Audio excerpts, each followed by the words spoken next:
한 사람을 소개하고자 합니다.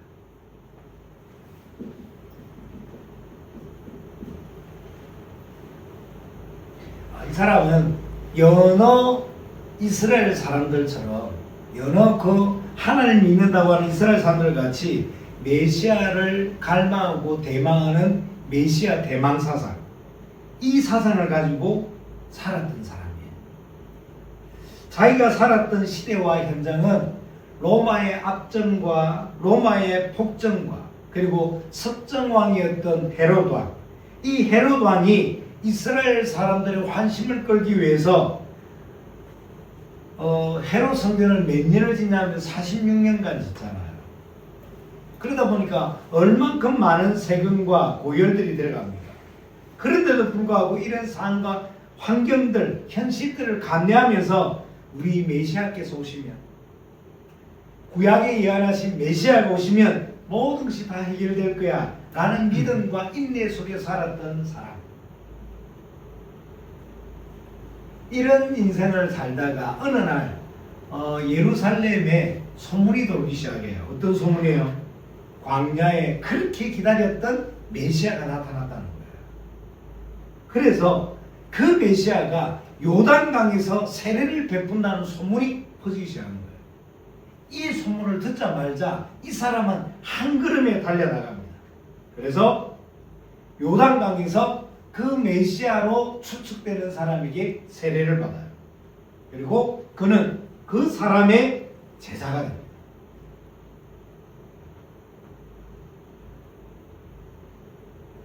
자기는 메시아를 대망했던 이 메시아 사상을 가지고 요단강까지 찾아오고 또 광야까지 찾아와서 세례 요한의 제자가 되었지만, 정작 세례 요한은 자신이 메시아가 아니라고 극구 부인을 하는 거예요. 그 부인하는 것에도 적잖은 충격을 받았어요. 아니, 내가 모든 걸 내팽개치고 찾아온 메시아라고 예측됐던 분, 그 사람 또한, 이 사람 또한 메시아가 아니라고 또 한 번 좌절을 하게 되는, 자기 스승했던 세례 요한이 자꾸 마태복음 3장 11절에 보니까 나는 그의 신발끈, 신들매조차도 풀기도 감당치 못한다. 내 뒤에 오시는 그분이 진짜 메시아다 라고 이야기를 하는 거예요. 그러다가 얼마 뒤에 광야에서 사단에게 시험을 받으시고 승리하신, 다시금 요단강에 나타나신 누굴 보냐면 예수님을 봐요. 그 예수님을 자기 스승했던 세례 요한과 또 한 제자와 같이 봐요. 그 요단강 근처에 거니시는 예수님을 보고 자기 스승이었던 세례 요한이 뭐라고 이야기하냐면, 요한복음 1장 35절에 보니까 하나님의 어린 양이로다 라고 이야기해요. 이 사람은 그의 스승 세례 요한이 예수님에 대하여 선포하는 하나님의 어린 양이라는 메시지를 듣고 굉장히 충격을 받습니다. 이 사람은 자기 스승 세례 요한이 하는 이 메시지와 자기가 그동안 가지고 있고 품고 있었던 그 이사야서의 가르침이 오버랩되면서 자신이 그토록 찾고 기다렸던, 또 헤맸던 메시아가 바로 예수님이라는 것에 대한 결론을 내고 즉시 예수님을 따르게 됩니다. 그리고 따라갔던 예수님과 같은 길을 걷고 같은 공기를 마시면서 많은 이야기들을 주고받아요. 그리고는 예수님과 식사도 같이 하고 예수님과 그날 하룻밤을 같이 지내게 됩니다. 이 사람은 이날의 동행과 이날의 예수님과 주고받았던 모든 것들, 숨쉬는 그 하나하나까지도 잊지 못하는 은혜가 다 되었던 거예요. 얼마나 은혜가 되었든지 그는 집으로 돌아오자마자 그의 형 시몬, 다르게 말하면 베드로에게 누굴 소개하냐면 예수님을 소개하게 돼요. 그 구절을 우리가 한번 찾아서 읽어봅시다. 요한복음 1장 40절부터 42절. 1장. 요한복음 1장 40절부터 42절. 요한복음 1장 40절부터 42절. 자, 한 목소리를 듣습니다. 시작. 요한의 말을 듣고 예수를 따르는 두 사람 중에 하나는 시몬 베드로의 형제 안드레라. 그가 먼저 자기의 형제 시몬을 찾아 말하되 우리가 메시아를 만났다고. 메시아는 번역하면 그리스도다. 데리고 예수께로 오니 예수께서 보시고 이르시되 내가 요한의 아들 시몬이니 장차 게바라 하리라 하시니라. 게바는 번역하면 베드로다. 자, 그러면 이 갈로 안에 들어갈 인물은 누구죠? 인물은 누구예요? 세례.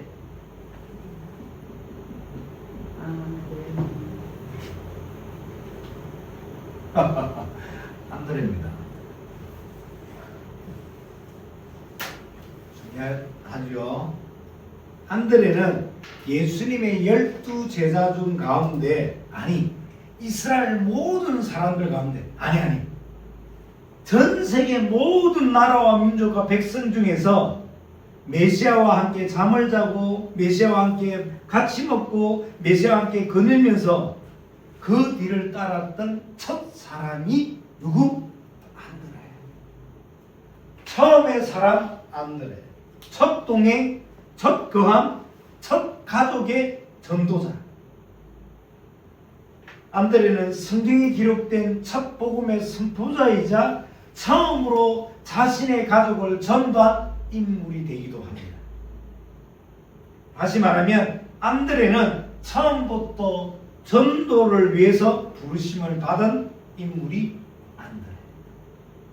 자, 그러면 어떻게 안드레는 그 많고 많은 사람들 중에 첫 열매, 처음의 주인공이 될 수 있었을까요? 첫 열매, 첫 선포자, 첫 가족을 전도한 자, 처음으로 예수님과 동행을 하고 처음으로 예수님과 먹고 마시고 처음으로 예수님과 밤을 지냈던 사람. 자, 그러면 안드레의 무엇이 예수님을 따르는 첫 열매가 될 수 있게끔 만들었을까요?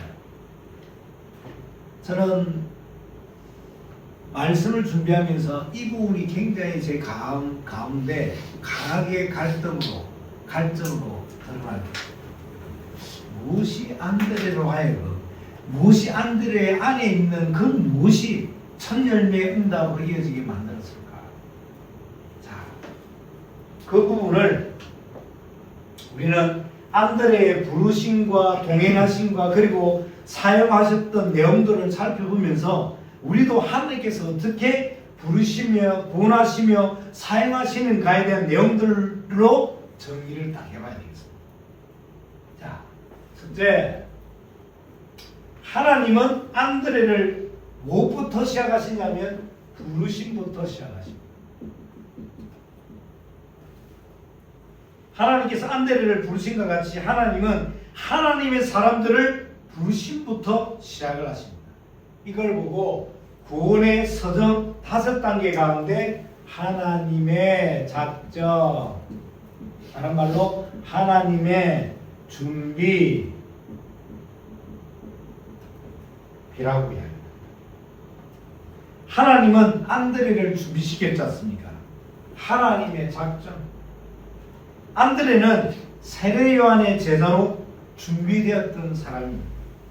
다시 말합니다. 안드레는 원래 누구의 제자였다고요? 세례 요한. 이 부분은 뭘 의미하냐면 이미 그는 형식적인 신앙이 아니라 하나님을 실제로 찾아 헤맸던 그런 사명을 가졌던 사람이다. 즉 메시아를 기다리는 뭐가 있다면 영적 갈망이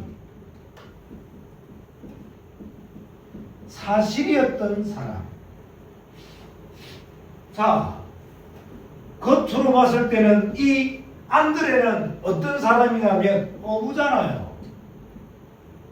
그런데 내면에서는 메시아를 대망하고 메시아를 기다리고 메시아를 목말라 갈망하던 영적으로 준비됐던 사람.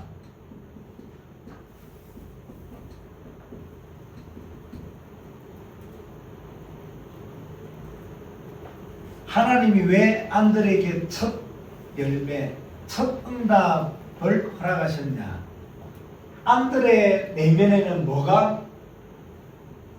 영적인 갈망. 안들의 내면에는 뭐가? 영적으로 준비된 뭘 갈망하고 뭘? 메시아. 그러면 나의 내면 속에서 갈망하고 나의 내면 속에서 몸부림치는 내용들은 무엇입니까? 또 그 내용들이 얼만큼 하나님과 같은 길을 걷고 있습니다. 하나님의 부르심, 하나님의 작정.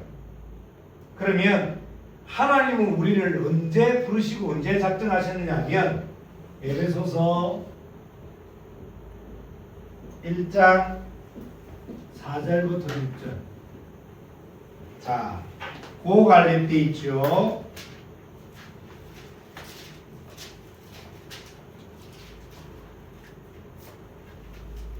에베소서 1장 4절부터 6절 시작. 곧 창세전에 그리스도 안에서 우리를 택하사 우리로 사랑 안에서 그 앞에 거룩하고 흠이 없게 하시려고 그 기쁘신 뜻대로 우리를 예정하사 예수 그리스도로 말미암아 자기의 아들들이 되게 하셨으니 이는 그가 사랑하는 자 안에서 우리에게 거저 주시는 바 그의 은혜의 영광을 찬송하게 하려는 것이라.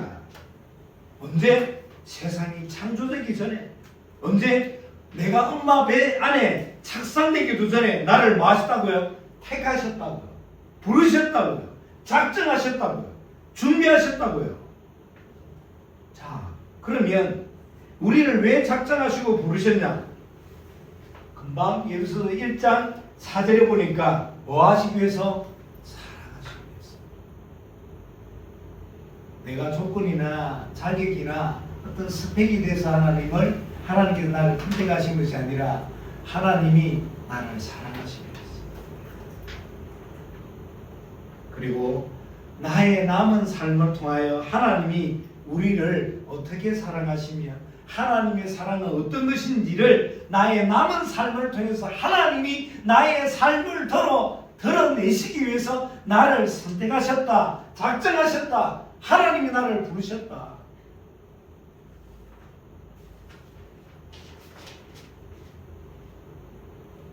두 번째, 하나님이 부르신 자는 반드시 말씀에 반응을 하고 말씀을 통하여 깨닫게 됩니다. 목사님, 말씀에 반응을 하고 말씀을 통해 깨닫는다는데 그럼 무엇에 대해 반응을 하고 무엇에 대해 깨닫는단 말입니까? 구체적으로 하나님, 천사, 사단, 영적 문제, 영적인 세계, 그리고 세상, 그리고 나 자신 안에 있는 숨겨진 것들, 쉽게 말하면 영적인 부분, 보이는 것과 보이지 않는 부분과 영적인 세계가 말씀으로 깨달아지게 되는 겁니다. 다시 이야기합니다. 보이는 것과 보이지 않는 부분, 그리고 영적인 세계가 말씀으로 깨달아지는데 그 말씀이 깨달아지는 모든 기준이 뭐냐면 예수 그리스도입니다. 안드레는 이사야서의 말씀과 세례 요한의 메시지를 통하여 참된 메시아가 누구인지를 깨닫게 돼요. 찾은 대로 요한복음 1장 36절 37절에 보니까 예수께서 지나가심을 보고 말하되 보라 하나님의 어린 양이로다. 두 제자가 그의 말을 듣고 예수를 따르거늘. 단순한 지식을 이야기하는 것이 아니라 하나님께서 깨닫게 하시는 영적인 부분이 누구를 가리킨다고요? 예수 그리스도. 즉 예수님이 누구신지 알게 된다. 이 말은 뭘 말하냐면 잘 기억하셔야 됩니다. 성령님께서 하시는 가장 중요한 사역이 뭐냐면 예수 그리스도를 깨닫게 하시는 거예요. 성령님의 가장 중요한 사역은 어떤 부귀영화나 무병장수를 하게 하는 것이 아니라 성령님의 가장 중요한 사역은 예수가 그리스도이심을 알게 하시는 것이 성령님의 가장 중요한 사역이다. 고린도전서 12장 3절에 보니까 성령으로 아니고서는 누구든지 예수를 주라고 할 수 없느니라. 고린도전서 2장 12절에 보니까 우리가 세상의 영을 받지 아니하고 하나님께로부터 온 영을 받았으니 이는 우리로 하여금 하나님께서 우리에게 은혜로 주신 것들을 알게 하려 하십니다. 하나님 우리에게 주신 게 뭐죠? 그리스도이신 예수, 그리스도의 역할을 하시는 예수, 그 예수 그리스도가 모든 문제 해결자이심을 믿는 믿음, 그것이 창세기부터 계시록까지의 모든 근간을 흐르는 구속사적 은혜의 결론 아닙니까? 자, 우리가 지금 두 번째를 통해서 또 느껴야 될 게 뭐냐면, 예비된 사람, 작정된 사람은 복잡하게 따지지 않습니다. 조건, 상황, 환경을 따지고 반응하지 않습니다. 어디에 반응한다고요? 말씀에.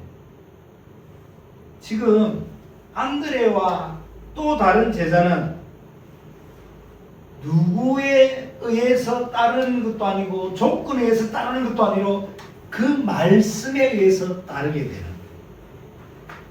즉 안드레 안에는 뭐가 있었다는 거예요? 영적인 민감성이 있었어요.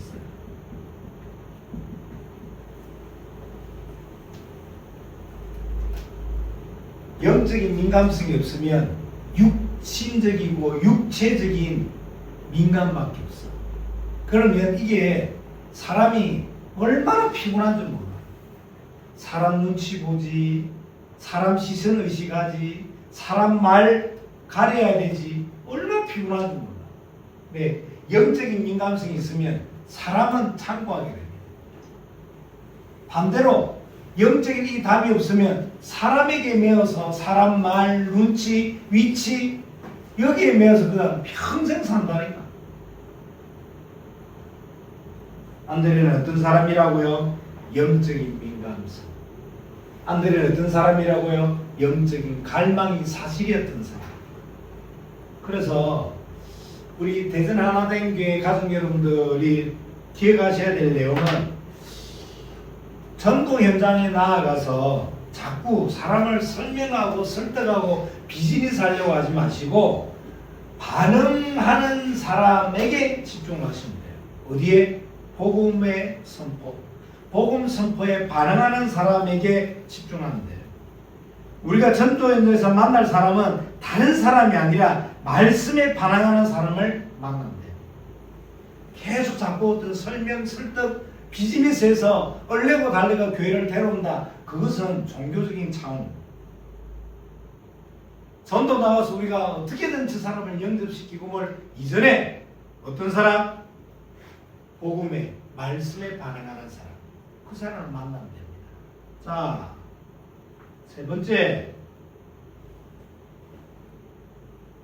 예수님이 누구신지 깨닫게 되는 사람은 예수님께서 왜 이 땅에 오셨는지, 또 그 오심이 죄인을 구원하기 위해 오셨음을 알게 되고, 그 결과 내가 바로 그 죄인임을 알고 믿고 깨닫게 되는, 뭘 하게 되죠? 회개. 다른 말로 회심.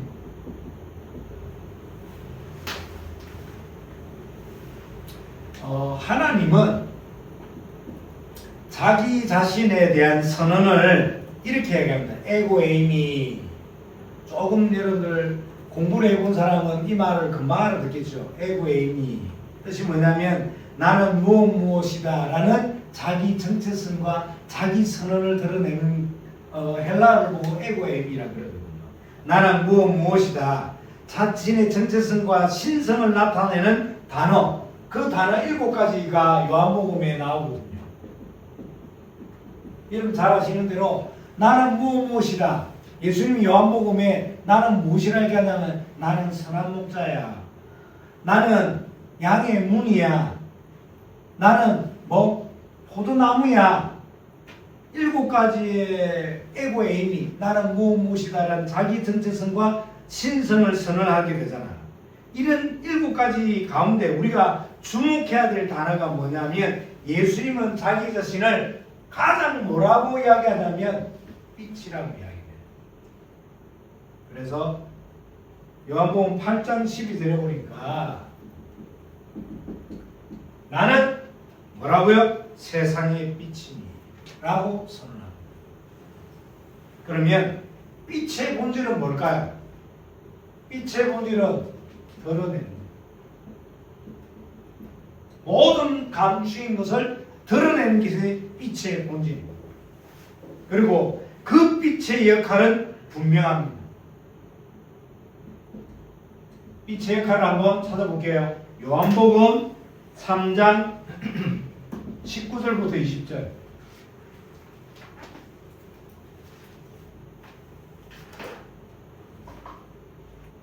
시작. 그 정죄는 이것이니 곧 빛이 세상에 왔을 때 사람들이 자기 행위가 악함으로 빛보다 어둠을 더 사랑하는 것입니다.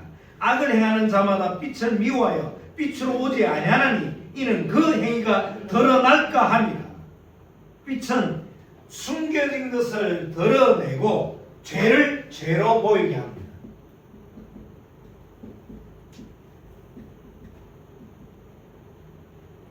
그런데 이 빛 앞에 사람들의 반응이 몇 가지가 나오면 4가지가 나와요. 이 빛에 대한 반응 4가지 나오는데, 첫 번째는 이 빛이 오시고 그 빛에 대해서 드러나면 첫 번째 반응이 뭐냐면 분노하고 공격을 해요. 빛을 받아들이지 않고 그 빛에 대해서 분노한다니까요. 그리고 공격한다니까요. 대표적인 인물들이 성경에 누구예요? 종교 지도자들. 그리고 두 번째는 이 빛이 증거되고 이 빛이 드러나면 회개하고 빛 앞으로 나오는 사람들이 있습니다.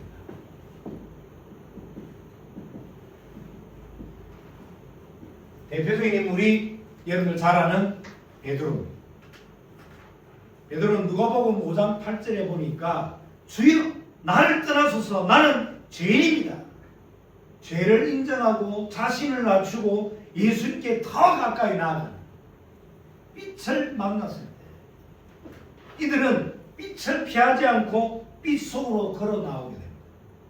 자, 세 번째는 빛 앞에 늘 이렇게 합니다. 변명,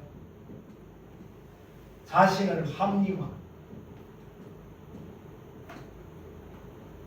대표적인 인물이 누구죠? 바리새인.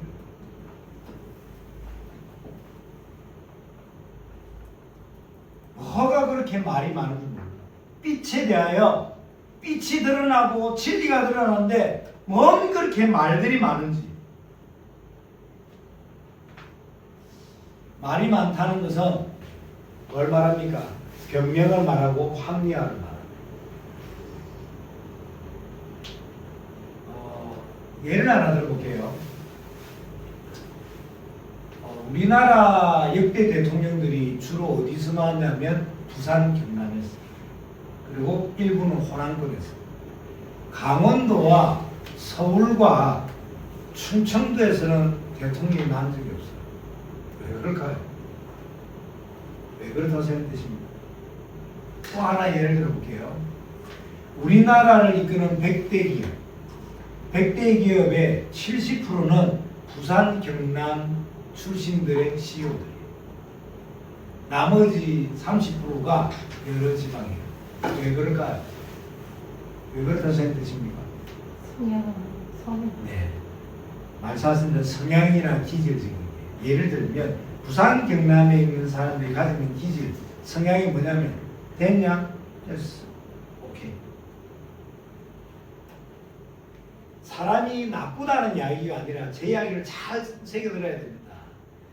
나는 이미 복음을 받았는데도 불구하고 복음 지키지 못한 것 때문에 복음을 가로막는 내 안에 하나님 기뻐하지 않는 다른 성향 기질, 그것이 있다 이 말이에요.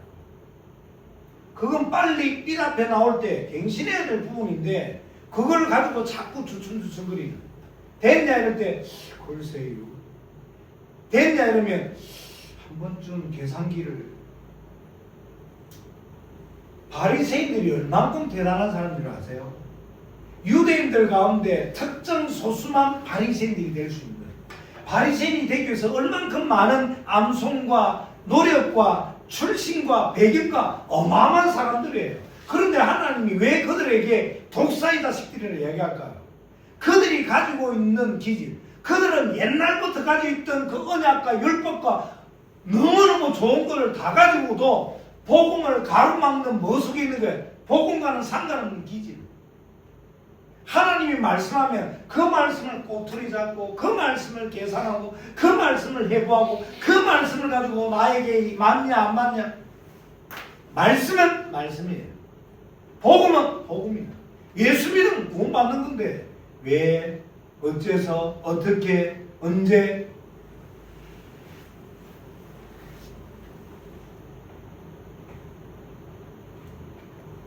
자, 삘 앞에 반응되는 네 번째 사람은 뭐냐면 일시적으로는 삘에 반응을 해요. 일시적으로. 그런데 결국은 떠나는 사람들. 대표적인 사람이 누구죠? 무리.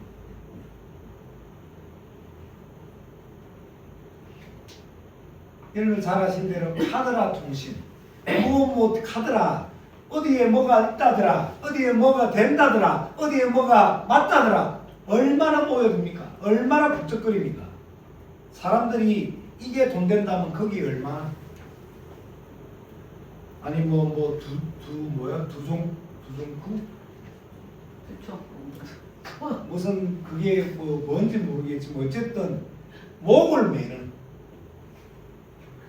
얼마 지나서 알았어요. 지지난주부터는 그거 대신 또 무슨 떡이 또 그 자리를 또 대신하는.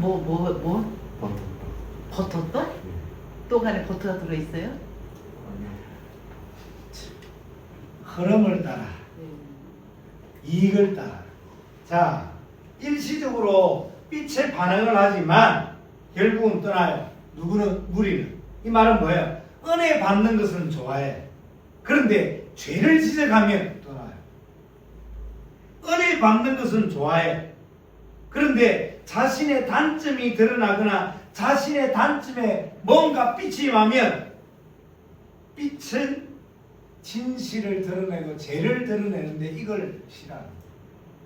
그냥 거리를 두는, 그냥 좋은 게 좋은 것입니다. 우리는 우리의 죄가 드러나고 그 우리의 죄가 죄의 빛이 임하면 회개한다고 생각됩니까? 천만의 말씀이에요. 발악을 하고 죽이려고 하는 게 성경의 역사와 기록가 됩니다. 그래서 여러분 기억하십니다.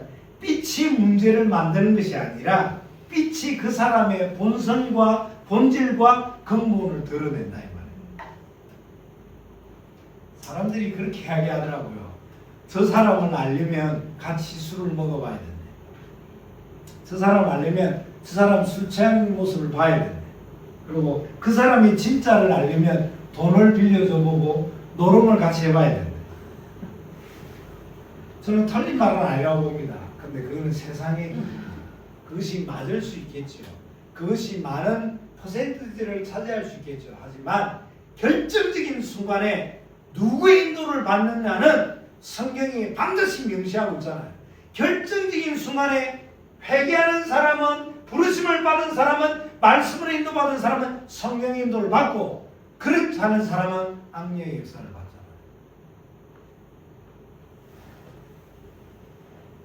성경은 왜 이야기합니다. 진짜는 성령의 조명 아래에 들어와야 진짜가 들어간다.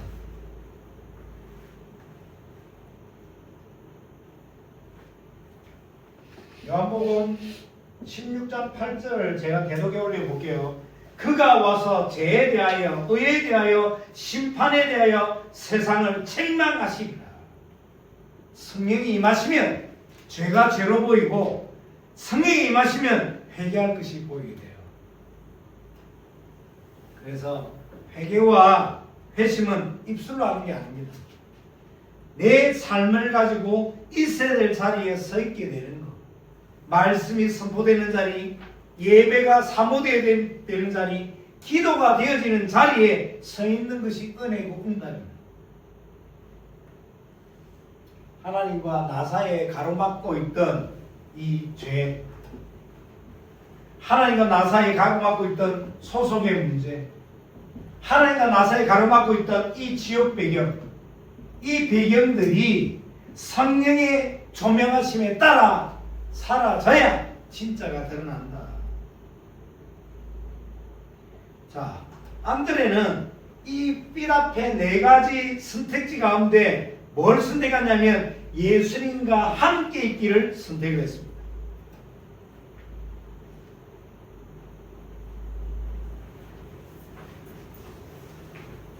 중요하게 지금 하나님이 왜 안드레를 첫 열매로 선택하셨냐?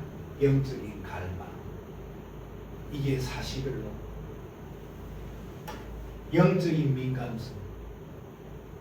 그리고 안드레는 다른 많은 조건보다 예수님과 함께 동행하기로 결정을 해요. 네 번째, 이런 사람을 하나님은 뭐라고 하시냐면 의롭다고 이야기를 하십니다. 이걸 보고 칭의라고 이야기합니다. 구원의 수정 5단계, 하나님의 작정, 그리고 하나님께서 반드시 말씀을 주셔서 깨닫게 하시고, 그리고 세 번째, 반드시 회심하도록 하십니다. 그런 과정을 넘어온 사람에게 하나님은 칭의하십니다. 의롭다고 하십니다. 칭의는 하나님께서 은혜를 주셔서 믿음을 가지게 하시고, 그 믿음을 소유한 자에게 하나님이 선언하시는 법적인 용어가 칭의. 조건과 자격과 스펙이 아니라 구원을 얻을 만한 믿음. 그 믿음은 누가 주시는 거라고요? 예배서 2장 8절에서 9절, 너희는 그 은혜를 인하여 믿음으로 말미암아 구원을. 여러분들, 북한에서 지령을 받고 난파했던 간첩이 남한에 와서 자수하면 어떻게 돼요?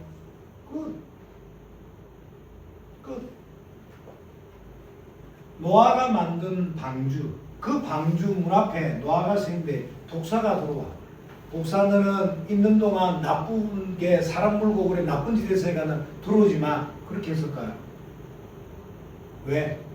방주 안에만 들어오면 구원이 많으니까. 방주 안에만 세상의 타락과 멸망과 저주와 지옥 배경이라는 그 홍수에서 건질 수 있는, 구원받을 수 있는 유일한 것이 방주니까. 그런데 이 구원은, 어렵다 말씀하시는 이 구원은 성경 분명히 뭐라고 그럽니까? 이미와 아직이라고 말씀하십니다. 우리의 구원은 하나님이 이미 주셨습니다. 하지만 구원의 완성은 아직. 이걸 보고 군사 용어에 나옵니다. D-Day, 그 다음에 V-Day 라고 이야기해요. 이미 D-Day, 아직 V-Day. 이 단어는 군사 용어예요.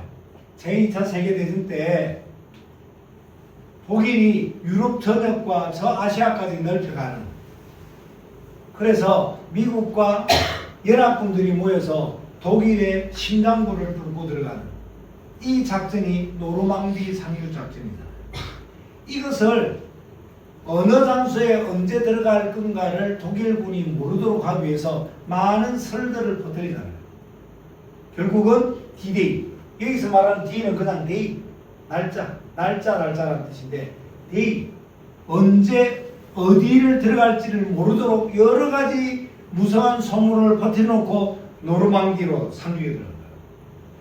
여러분 아시는 대로 노르망디 상륙이 완성되자마자 사실은 그 2차 세계대전은 이미 끝난 거다.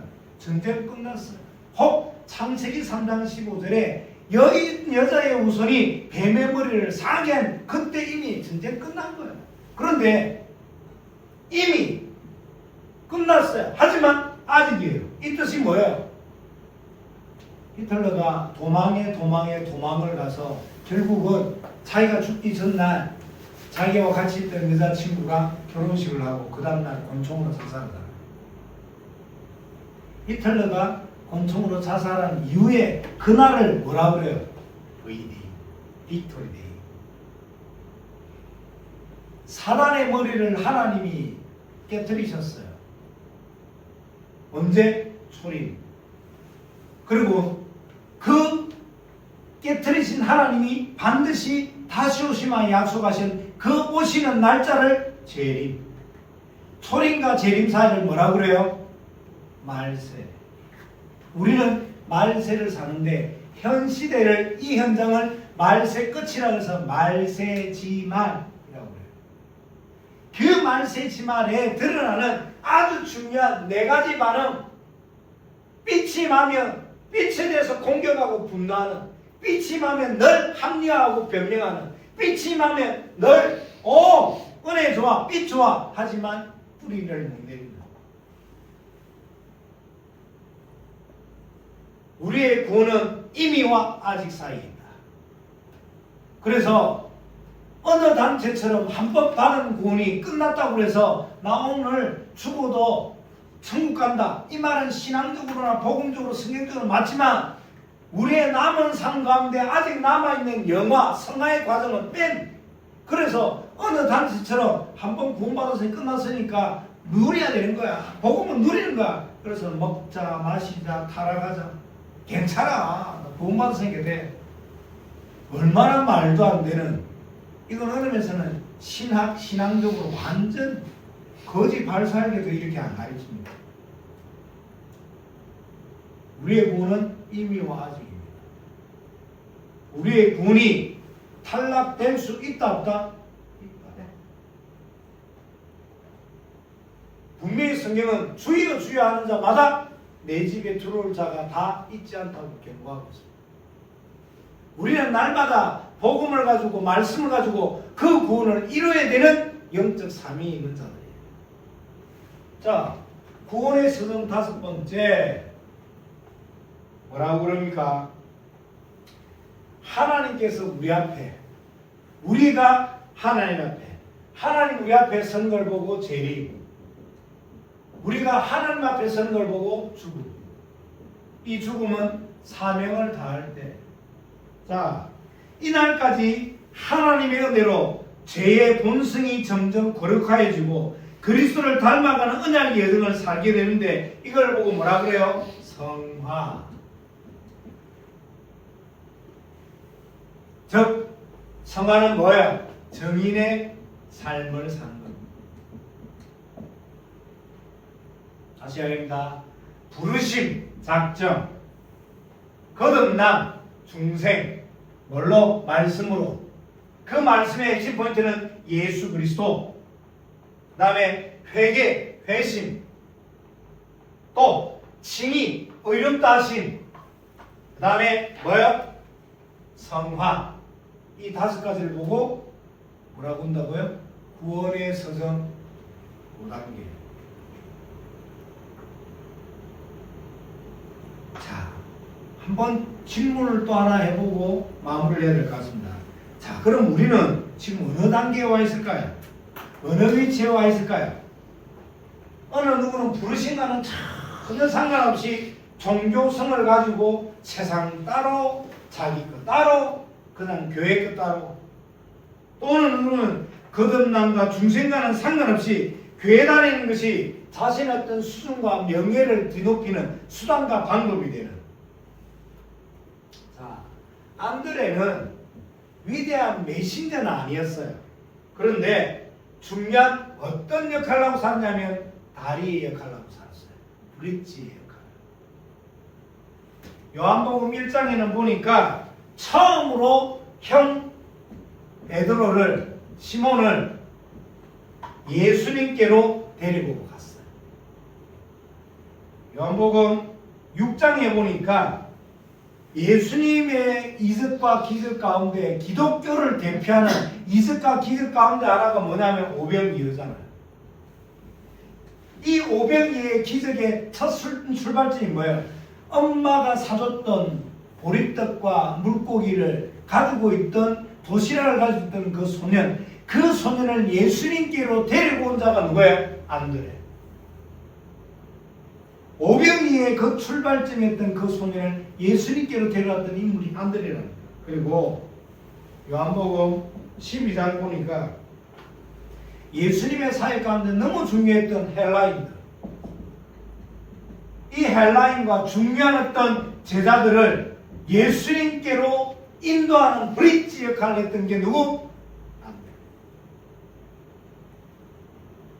사랑하는 가족 여러분, 하나님은 네가 이 땅에 얼만큼 많은 돈을 소유하고, 네가 얼만큼 부동산을 많이 소유하고, 네가 얼만큼 명예가 있고, 네가 얼만큼 많은 사람들과 접하고 살았는가를 중요하게 보시질 않습니다. 하나님은 내가 이 땅에 사는 동안 너는 무엇으로 갈망하고 살았냐? 무엇에 대해 갈망하고 살았냐? 또 돈과 이익에 민첩한 인생이 아니라 어느 만큼 말씀에 민첩한 인생으로 살아. 내가 뭔가를 드러내는 그런 빛의 역할이 아니라 브릿지예요. 널 연결하는 브릿지 역할, 즉 전도가 본능의 인생이 살았던 사람. 누구? 안드레. 자, 오늘 결론.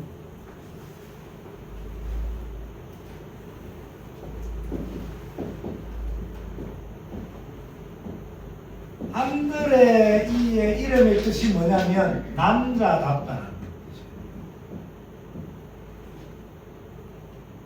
안드레는 헬라식 이름인데 뜻이 남자답다. 집에 가서 찾아보시면 좋겠습니다. 고린도전서 16장 13절. 성경이 이렇게 얘기합니다. 헬라어로 안드리제스트라는 단어를 쓰시는데, 깨어 믿음에 굳게 서서 남자답게 강건하라. 이 단어가 구약에 나오는데 여호수아에게 하나님께서 이렇게 합니다. 강하고 담대하라. 그럼 강하고 담대하라. 남자답다는 것은 뭘 말하냐면 근육으로 이렇게 살아라 뜻이 아니라 늘 언제나 하나님 앞에 서라. 그리고 남자답게 책임질 일, 즉 책임질 일은 뭘 말하냐면 책임질 것에 집중해라. 우리가 책임질 것은 뭐예요? 내 자녀, 내 남편, 내 부인이 아니라 하나님께서 맡겨주신 사명 아닙니까? 하나님 나에게 어떤 사명을 맡겼을까?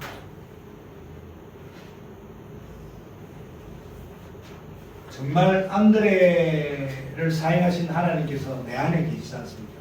그 하나님이 나에게 요구하시는 거, 하나님 앞에서 책임질 것에 집중해라. 그래서 안드레와 같은 동일한 응답들이 여러분들 가정과 남은 삶에 있기를 예수 그리스도로 축원합니다.